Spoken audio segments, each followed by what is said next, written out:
biskup, moja prvá otázka je, za niekoľko dní sa uskutoční referendum, ktoré v podstate má rozhodnúť o tom, ako bude smerovať Slovensko, čo sa týka rodín. Aký je váš názor na to referendum? No rozhodne, čo by som chcel dať prvú otázku, kto vlastne stojí za tým, že zorganizoval to, že oni chcú mať partnerské manželstvá, či už dievčatá, lesbické, alebo či to homosexuálne. Ale veď oni žili aj predtým tým svojim životom. A teraz neviem, kto je za tým. Ja v tom vidím len to, že chcú naozaj vnútorne rozleptať cirkev. A to napísané v roku 1920, že my ju rozleptáme a sledujte, ako sa nám to darí, že keď máme otvorené oči a vnímame srdce, to je realita. A preto fandím a modlím sa, už dneska som sa aj v breviári modlil, aj pri svätej omši, za to, aby bolo to referendum úspešné, aby sa ľudia prebudili bez rozdielu, či sú veriaci, či neveriaci, či sú katolíci, či sú bratia evanjelíci alebo iné denominácie náboženské, lebo tu ide o záchranu rodiny. Stvoril ich ako muža a ženu.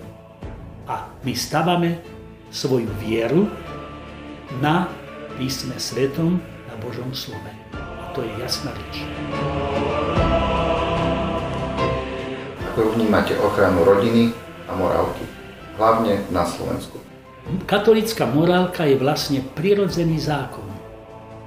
A to je teda Boží zákon. Takže jasné je, že my aj ten pohľad na tieto požiadavky opierame o Božie slovo. A chránime rodinu ako základnú bunku ľudskej spoločnosti. Tak ich Boh stvoril, muža a ženu. Neodsudzujeme, kto má trošku inú orientáciu, nehnevame sa, ba naopak máme ich v úcte a kresťanskou láskou zahňame všetkých, ale musíme povedať, čo je v písme svetom, že musia sa boriť s tým a keď padnú, povstať a znovu začať. Ale nemôžeme uzakoniť manželstva toho istého pohľadu.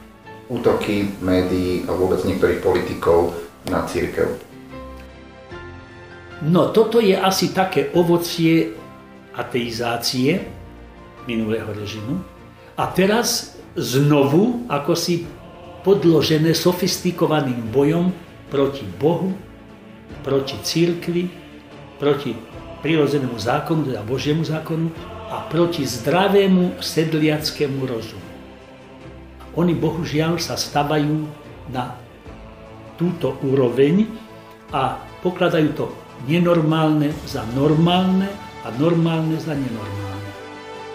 A to je veľká chyba.